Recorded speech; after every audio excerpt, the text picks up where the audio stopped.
সরকারের উপদেষ্টা পরিষদে বড় ধরনের রদবদলের আভাস মিলেছে।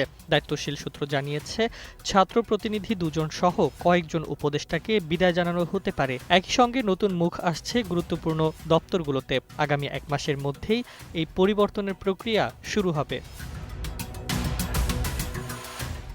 সরকারের মূল লক্ষ্য তিনটি: নির্বাচনের আগে মন্ত্রণালয়গুলোর কাজের গতি বাড়ানো, বিতর্কিত উপদেষ্টাদের ইমেজ রক্ষা করা এবং কাজের চাপ বণ্টন করা।